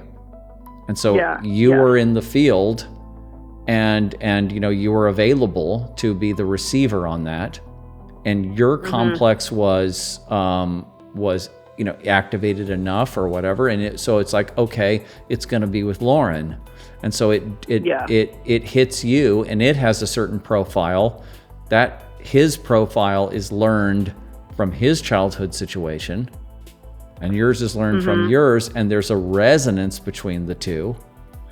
Right. And so then his complex is dumping on, and then yours. So and it's this, like, you know, warrior complex we can talk about. It's kind of like the warrior and the lover are very, very intertwined. And right, because like we were talking about this earlier, how in early family life you have all these this boundary testing going on in family life, right? And so the children are using aggression, and then, you know, pushing it out there, and then the parent has to come in and override with more aggression, right? And so this warrior energy is challenging the child and the parent, but then there has to be bonding in order to soothe it over and to bring it all back into regulation again. And so the lover archetype, a healthy parent can switch, because they love the child, so they can switch from being mad at the child and being aggressive, and then they can switch over to love, and then they can, and then that gives the child, and then the child's, you know, lover complex is like soothed or whatever, and it can love back. And so warrior and lover kind of work together, and then depending on how that worked out in early family life, or how that did not work out very well in early family life, that will be impregnated into your complex, and into his complex. These patterns will be loaded into the complex, and then it will tend, when it needs to dump aggression in, it will tend to do it in the same way. And then how will the lover come online, and how will the lover work itself out? Or maybe the lover doesn't come online very well, and so you break up angry at each other. And so, because that was the way the pattern was for you guys or whatever. So you're getting to live out a reenactment of, between the two of you, you take your early movie of life and you take his early movie of life, and then you put them together, and they're compatible enough to you guys have created your own play. Right. I feel that. I do. It's like, to me, one of the things that seems like one of the reasons one of my complexes is pulling this in is because, you know, we were talking about the warrior archetype, and how that's, you know, sometimes I think I will go more towards this maladaptive lover that's like willing to sort of be a very appeasing, agreeable, try to manage the whole situation, take in all the energy and be the one to hold it, and thinking that's like a way of being a lover. But I'm starting to wonder if some of my complex, or one of my complexes, is pulling these people in because it wants me to learn more about this warrior energy. Like, I don't like the idea of somebody being my enemy. I would rather live in a fantasy world that there's this idealistic version, instead of being realistic and like, no, this person is actually damaging me. So like that would relate back to childhood too, because as a child, it doesn't matter sometimes how your parent can be an asshole like for years. There's still this part of you that wants to find ways to get them to love you instead of being, that's you right. know. So that's some of my thoughts right there. That's perfect. See, you're so talented. That's exactly, that fits perfectly on there. Exactly. So your way of relating, of coping with these conflicts with the parents in early life, and so you moved in, and this is a natural thing for children to do. The child is completely dependent on the parent, and so it doesn't make sense for your survival to actually stay mad at the parent, and then then the parent won't like you, and then you will be abandoned. Yeah. And that's exactly it. Right. And so then that carries over to other humans, to other adults, and then you can kind of map it out to men and women. You can be, well, I kind of do this with men, and I kind of do this with women, and you can kind of, but yeah. So these early relational object relations, they call them, object relations theory, and and so you're getting to see. Like you said, is the complex actually trying to get you to use warrior energy or to see things that you couldn't see before? Is it trying to get you to establish your warrior energy? And you could look at it that way, where the complex has a function that is, according to Jungian psychology, according to the big S self, that that there's or you could say maybe a karmic function or something. Yeah. That's trying to get you to learn. I mean, maybe, because I've definitely, have some of these things have repeated year after year, and some of them have gotten really severe. Yeah. So it feels like. Yeah, it's a complex. It's an autonomous complex. Yes. Yeah, something's just been pulling me. I feel like I have had an autonomous complex, really influencing my life, and I feel like that's why when we were talking about a Robert Moore lecture about, the feeling of being possessed by an autonomous complex, and then it's all to sort of relive these these self-object experiences from childhood, I guess. Mm-hmm. Exactly.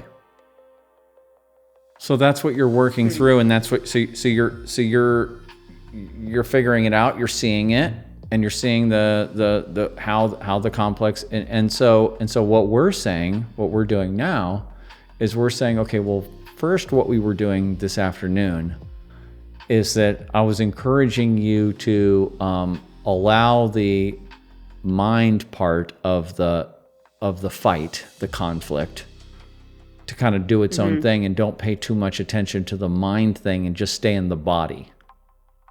Right? True. I was saying, stay in the body, stay with your feelings, go through the feelings. Did you cry? I didn't really cry today. No. You didn't cry. I maybe got a little emotional, but I didn't. I was more contemplative. You didn't feel like crying?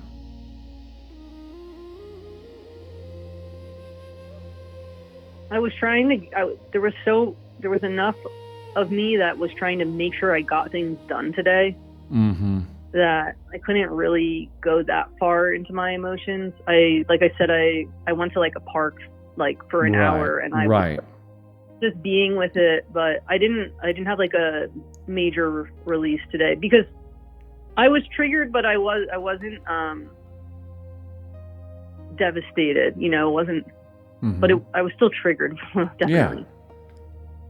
Well, if you can revisit this tonight or tomorrow, or whenever, if you can get yourself to cry over it, that will help. Yeah. That's it'll be. Yeah. It'll move energy. It's usually every few days.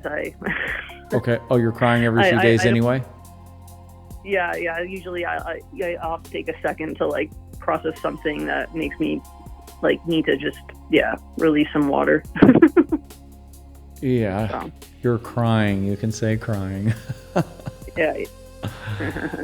Yeah, so that's very important, and I think as you go forward with this, you'll get more comfortable doing that. It's a very big part of at least my version of doing the work, and what Melissa and I did a lot of.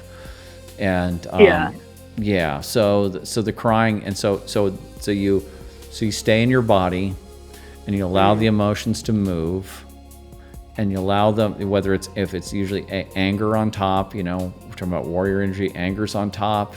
And you allow the anger to be there, and you feel it in your body, and you allow it to move, and then you kind of allow it to break through to crying or to whatever the feminine emotion is behind it. Yeah. And you process it in the body, and you don't distract with heady stuff or whatever. And sometimes, like you're saying, you had to work, and you have to do things. And a lot of times, what if you get triggered, at the workplace? A lot of people work at a workplace, and you can't just cry in the middle of everything. So, yeah, right. Right. So you have to come back home again, and you have to revisit the situation, and you have to let it move through your body again until you can do that, at another time. But so that's what we're doing, and then we're sort of mapping it out and tracing down the archetypal energies that come out in the complex. So when the complex activates, what energies? If you take the whole cycle, because you have the beginning of the cycle, and then it peaks, and then you have the end of the cycle. If you take the whole cycle and you scan it to find out what emotions came forth, those are the emotions that are tied into the complex, or to the two complexes or whatever that are activated. Yeah. So what were those emotions? So for me, what came up was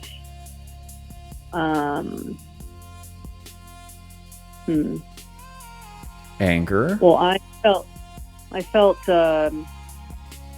irritated. I felt really irritated, and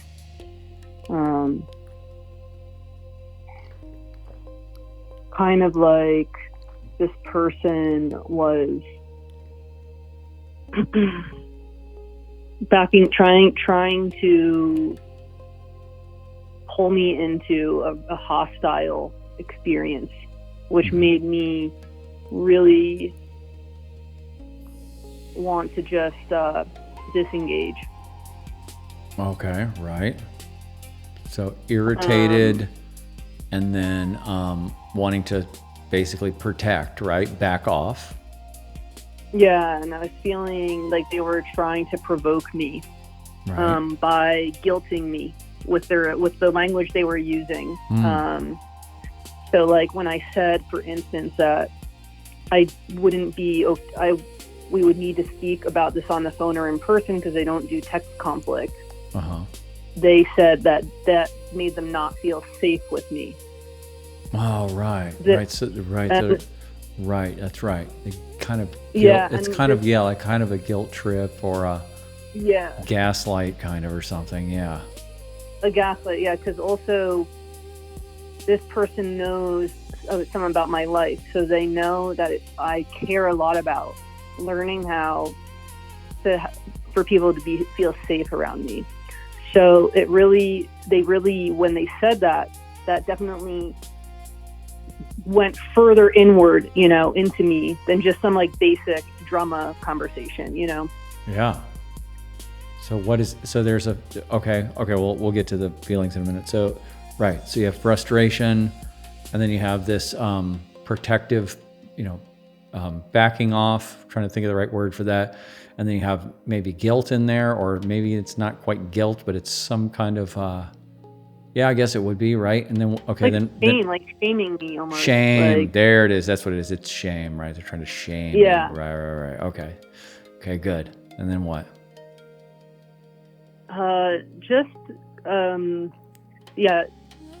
Disappointed. I felt sort of rejected. Disappointment, rejection, right? Yeah, and kind of tricked a little bit. Yeah, that makes you angry. Yeah, I don't like that at all. which is an interesting thing. That would be an interesting thing to explore. Yeah. And then what about as the day went on? You know, what else? I was very activated. I had a lot of energy moving through my body. The whole time that I was working on things, half of my attention was on my work and the other half was me just sort of trying to keep myself regulated. Mm-hmm. And I did have to pause. Since I work from home, I was able to pause what I was doing and go to the park and hang out. But it did trigger me enough at the time that I like literally had to, it totally provoked me, you know? Right. And then when you were in the park, what happened? In the park, I sat under a tree and I was just doing some breathing, and I was working with the relational field between me and this person, so to speak. So I was by breathing into my body and seeing what would come up. What I was hoping is that it would allow like some witnessing to happen, and the density that got into my field, or the infiltration that felt like it was, you know, tightening on me.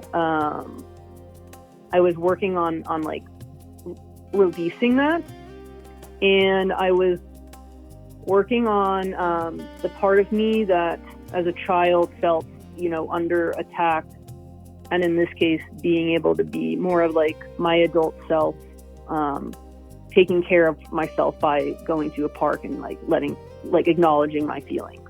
Right. Yeah. You know? Right. Yeah. When you're doing the relational field thing, were you trying to connect with his field? Not so much. I felt like I didn't really want to connect with it. Right. Of course. But I was like kind of working on mine, you know, your regulation. Yes. Yeah. And then what about now? Where are you? Now I'm in my apartment. Mm-hmm. But you mean like where am I with it? Yeah, where are you with your emotions now? Okay. Now there's a helicopter flying over right now. Okay, we'll wait. It's really loud. Okay. I feel way calmer now. Mm-hmm. I feel kind of more victorious because I held a good boundary today. Mm-hmm. You know, I've had relationships get extremely damaged in the past due to texting conflict. Mm-hmm. Really, really bad. Mm-hmm. And I've had people like it's a whole issue in our culture in a way. And so your generation, millennials, you guys are texters. Yeah, I know you know that. But after that happening, I have this boundary that I don't do it. Right. So I'm really, I almost engaged. I actually did start to write this text back where I was going to be like, dude, what the fuck, blah, blah, blah, blah, blah. Right. But I caught myself and I stopped and I stayed with my boundary, and that felt, that felt very healthy, for me. So that part I feel like conviction about right now. Oh yeah, it's good. Right. You kept your boundary, and you just you didn't get dragged into it. Exactly. And you just sort of let this guy, who wasn't your boyfriend, he's just a friend of yours, but you just let him. Yeah. And somebody we were working on some creative projects together, some things like that. Yeah. And you just kind of let him have his activation, let him have his situation there, and then yes, you got charged out of the whole thing, but then you just took care of yourself, and you gave yourself self-care, and then obviously you analyzed it very deeply, because we were talking about it, and then you felt the energy and you allowed the energy to process through your body the best that you could. And this is how you do it. This is it. That's it. And then over time, you'll be able to process more of the emotional energy. And, as these events happen again, because they don't just fix themselves instantly. But as if you, instead of now when you do conflict, you don't do conflict in the same way anymore. You do exactly. Right? Now you do it the alchemical way. You do it with awareness. You do it with mind and body. You do it right, and you've tracked it. Like when you were telling me all the different feelings and responses that you had, and there was like 8 different kinds of feelings and sort of like story lines that went along with all that, and you're tracking that, and every one of those kind of mind body states of, you were at first you were frustrated, and then you backed off, and then you felt shamed, and then you put up your boundaries, and there was like, I don't know, 5 or 6 of these different states. Each of those can be traced down to a different piece of emotional content, and now you can go fishing down in there, and you can go, oh, okay, so for example, the shame thing, like when he was trying to shame you, there's a well of shame that you can start going down into. Or the anger, you can go, there's a well of anger you can start going down into, right? Or the boundary attitude, the warrior, the toughness, the strength. There's a well of that you can go down into. So right. So the complex and its activation opens up. It shows you, hello, here's the doorways into these different flows, into these different archetypal energies that the complex, or 2 of them, let's say, are working together, that these complexes are tasked with channeling. Right. You've been shown what the material is that needs to be re-regulated and needs to be unblocked and needs to be talked to and worked with until it starts to develop new pathways. Yeah, agreed. It almost makes me think that when the complex gets activated and it's like, oh, okay, this well of shame has just appeared, or this well of anger, or this well of shock. It's like, then you could do the active imagination with that, like literally. Right. There you go. Viewing yourself go into this well, so to speak, in this case, I'll visualize that in my mind's eye and go looking to communicate with what's down there, to then learn from this complex. Because to me, it feels like if it's being activated to show us something, it's like it's really wanting us to go through a door and find out what it wants us to know, right? Yeah, it's perfect. No, it's exactly like you said, active imagination, like Jungian active imagination. I was going to put in the IFS layer, which is a Jungian active imagination practice. That's what it is. But I was going to say you could do it that way, which is because it's got its own kind of particular kind of language and way of seeing things as child parts and stuff. But you can do it in any kind of way that you want to, and you're very talented at being able to do that. So that's a gift that you have. I don't have that as well as you do.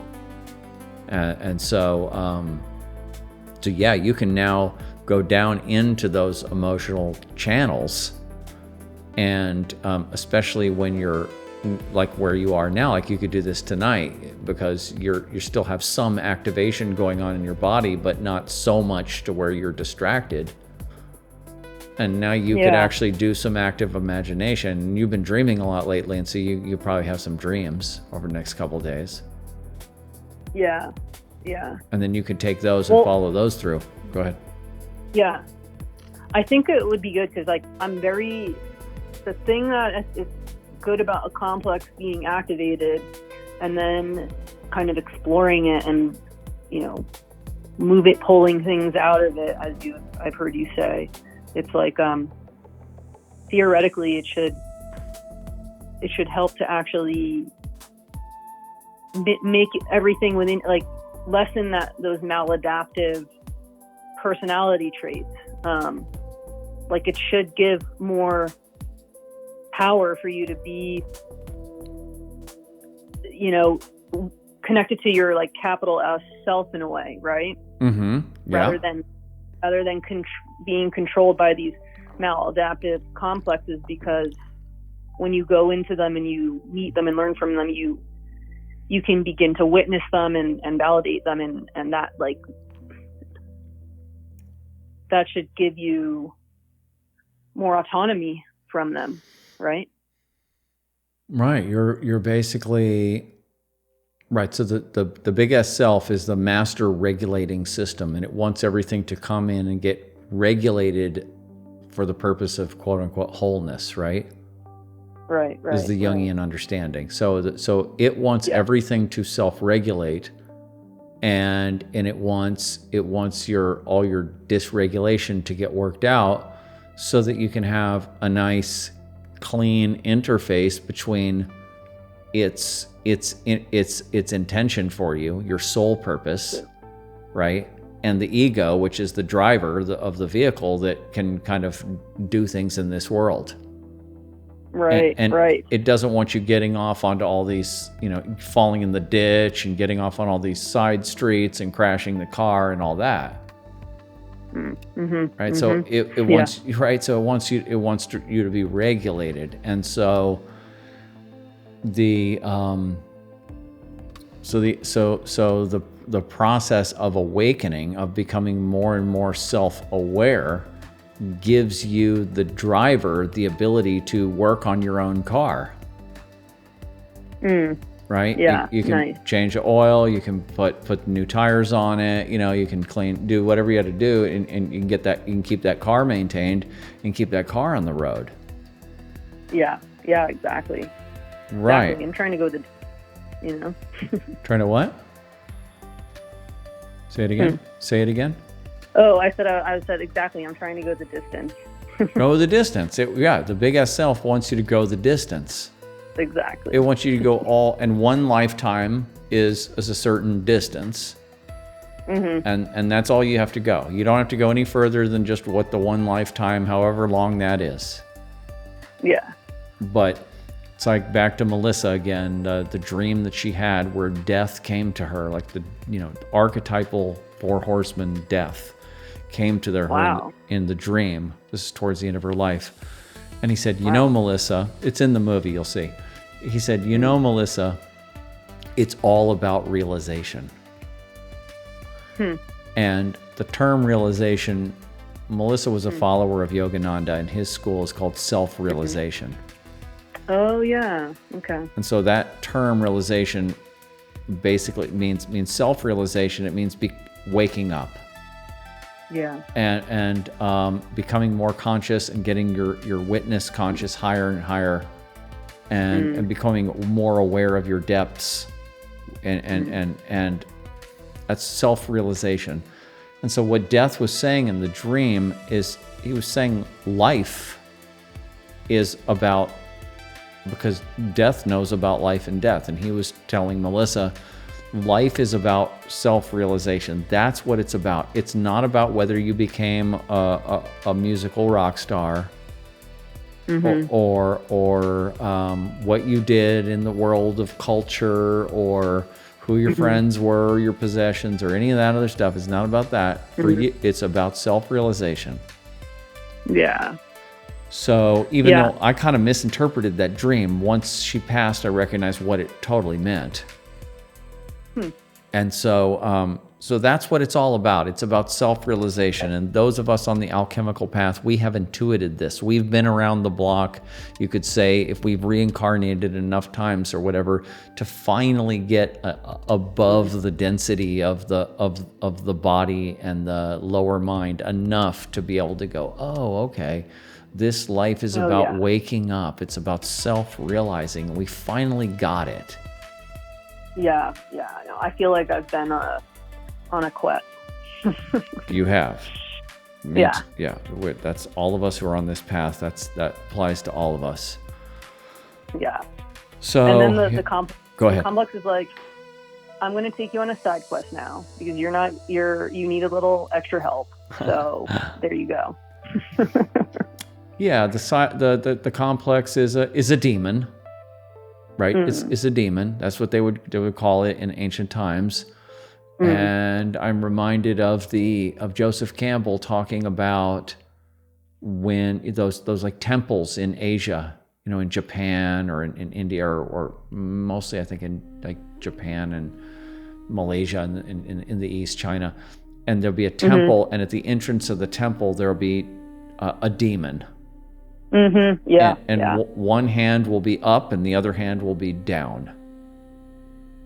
And it's like, I think the answer to that was, if you are afraid of the demon, right? If you are in dysregulated relationship with the demon, then the hand is up. It says stop.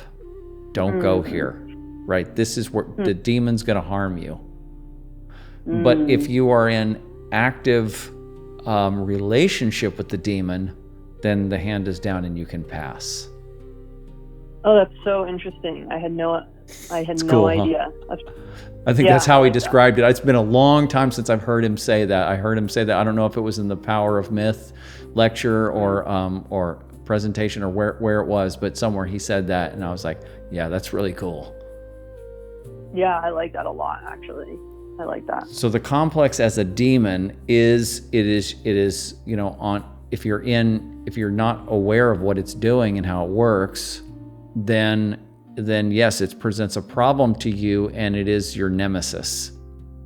But if you're working with it and you recognize that it is a function of you and the demon needs to be related to, in other words, a complex needs proper energy flow into the ego. The demon is a pass through of an archetype into consciousness. So it's not a bad thing if the regulation is good, but if the regulation is blocked, then you have blocked energy, then you have a conflict, then you have a negative complex, an autonomous complex, you have a demon. Yeah, it makes so much sense. So that's what you're working with. You're working with your demons, and you're relating to them, and you're figuring out how to turn them into. It's like all those different myths of the toad turning into a prince, or whatever different lower animals turning into higher animals or turning into higher beings. It's all kinds of mythology of lower creatures being turned into higher, being transformed, transmuted. Yeah. Totally. Into a caterpillar, into butterfly, whatever metaphor you want to use. Yeah.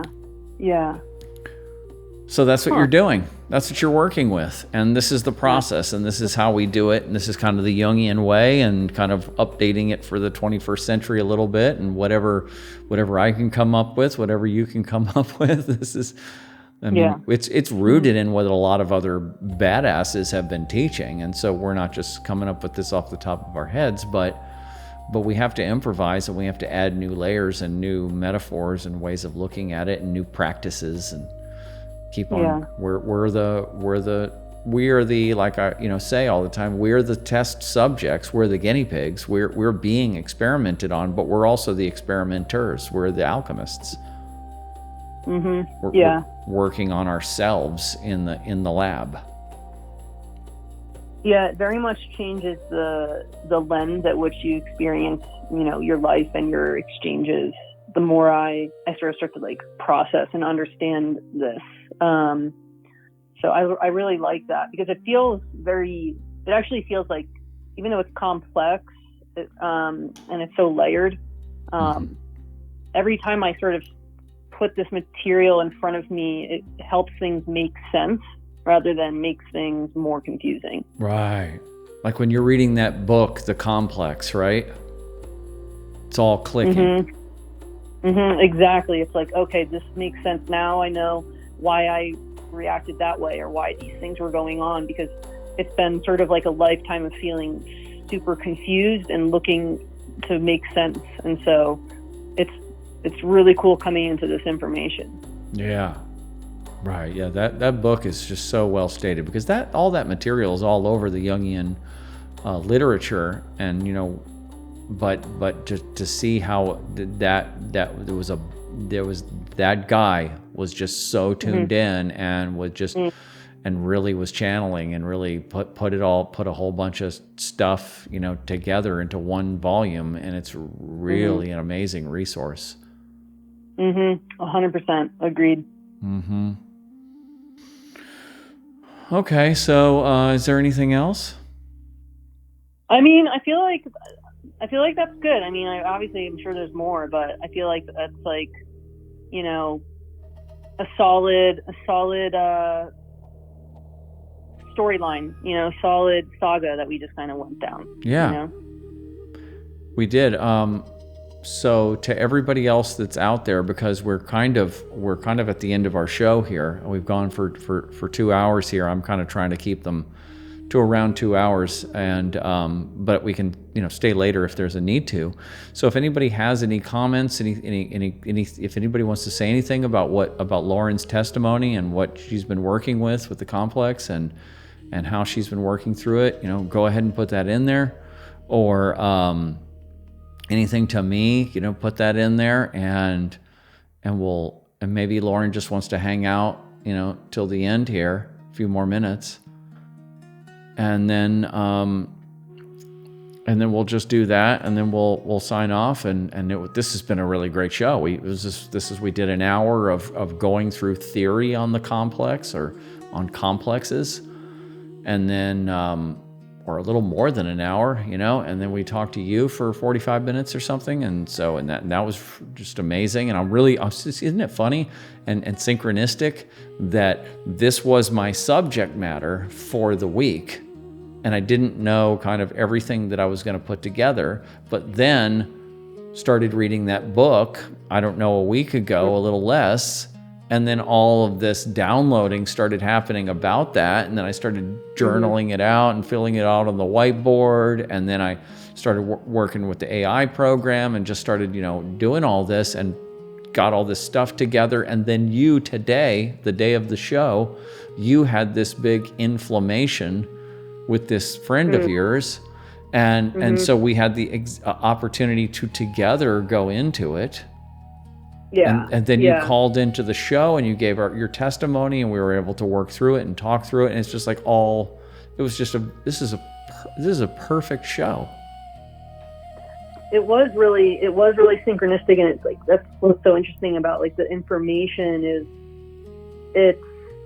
it's a very sort of living information. So I feel like by working on it and connecting on it and talking about it with the timing of your show coming up, it's funny how a bunch of variables can collide like that. Yeah, it's very living in the movie. It's very synchronistic, and this is it. This is how life is on this path.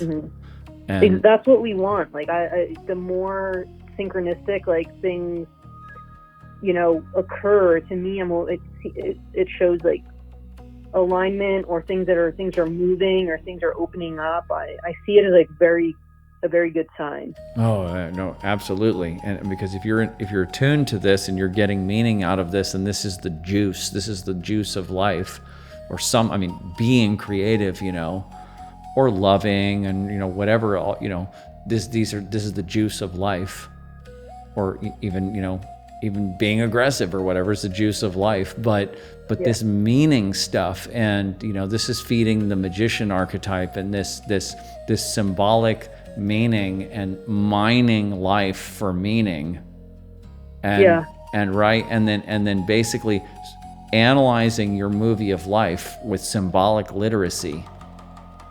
As a director, analyzing the movie of life that's playing out, and then improvising in the movie of life, and doing it knowing that there is this transcendent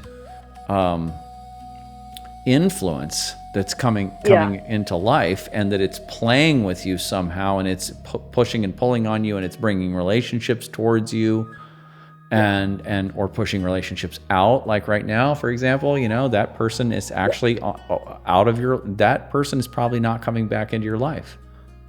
Oh yeah, no, they're not. That's what's so fascinating, watching somebody just like pop out like that. Yeah. Right. It's like where they were is, and because you're going, you're going on this alchemy trip, and you're just going full force on this thing, and you're primed for this thing, and you've had your training wheels are off. You took the training wheels off. I'm going no handlebars. No handlebar. No handlebars? What's that? Just, when you're biking down a hill and you're not even, holding onto the handlebars, but you're just cruising. Oh, right. Exactly. Wow. Right. I'm not on that level. I just, yeah. It's just fun. Yeah. I'm holding on to the handlebars. No, I'm holding on. Trust me. I'm holding on tightly. Yeah. But yeah, so some of us are tuned this way. Some of us are on the inner quest, and we're tuned this way. And this is the good stuff. This is the juice. And the conflicts are, they hurt. They're not fun. It's, they hurt.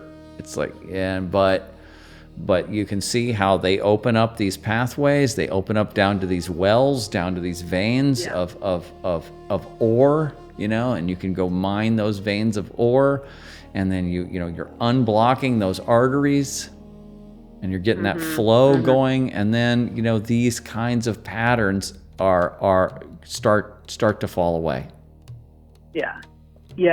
I mean, personally, I'm psyched by the idea of some of these patterns shifting and getting to experience some new ones. Right. And then I talk about the social side of the whole thing, of meeting alchemists and stuff like that. Because, for example, with me, you could have a fight with me. If that happened, you could have a fight with me, but I would never do it like anybody else that you know. For sure. Yeah, I hear what you're saying. Right. So you wouldn't actually turn the same cycle with me. Right. It would be something. I know what you turn into something else, into a different propensity, and that to even have one person, imagine one or two people that are in your life that do things at a higher level like that. That's another self object.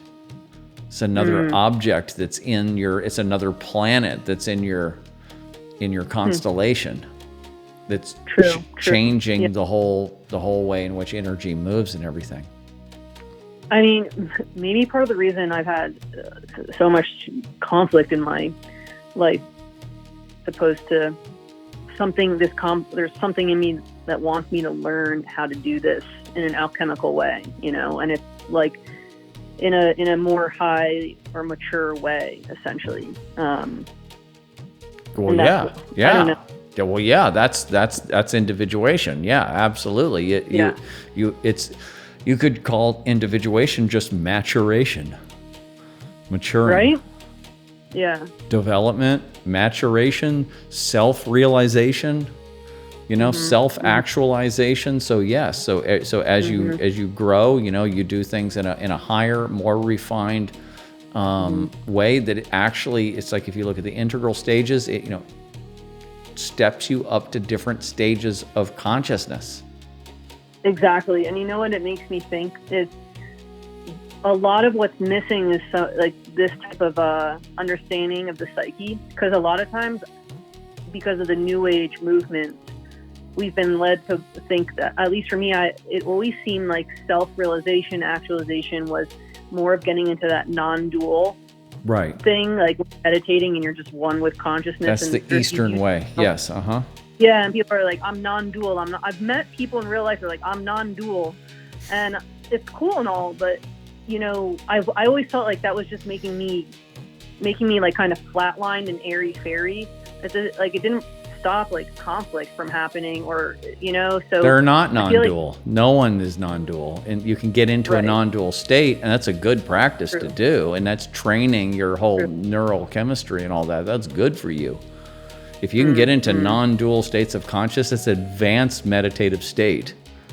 Yeah. You can get in there, that's a good thing, and you should do that. But that isn't where you're going to be, going to work and taking your kids to Right. school or whatever's going on in life. And and you're going to have complexes, you're going to have shadow material, and you're going to constellate like resonance in the world around you. And then you're Right, going to have to exactly. do what we're doing. Exactly. Yeah, I do. I'll need to continue to explore like this complex or complexes in me that, are pulling in this type of conflict. So there's definitely a lot there. Oh yeah, you'll be working on it. Okay, so thank you for calling in today. I really appreciate that, and we'll be doing it. We'll be doing it more, as more stuff comes up, and there'll be more instances of something like this or other stuff to talk about. So we'll be doing For it sure. more. And then everybody that's listening to this, you can find Lauren at what is it? What is it again? Oh, it's currently Psyche's Alchemy Lab, but Right. it's sort of a new channel. So Psyche's Alchemy Lab. Right. It's just got you on there just talking about Yeah. your experiences and what you've been going and how you've been working on yourself and stuff. Yeah, precisely. Okay, wonderful. Okay, so Cool. yeah. Okay. I guess I'll hang up with you right now, and then I'll end the show. Okay, sounds good. Bye, Colin. Okay. Bye, Lauren. Talk to you later.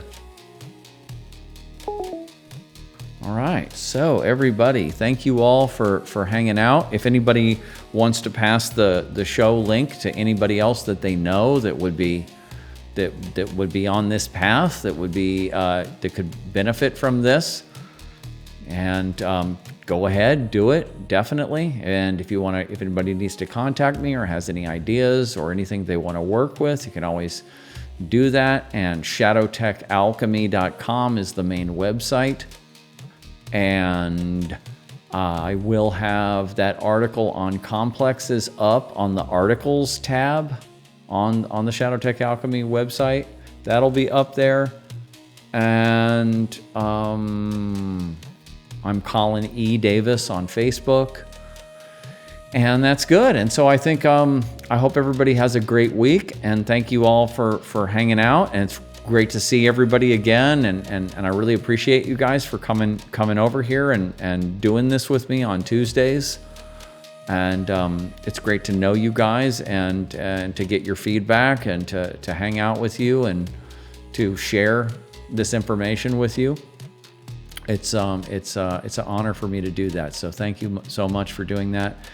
And I will see you all next week. And have a great week, everybody.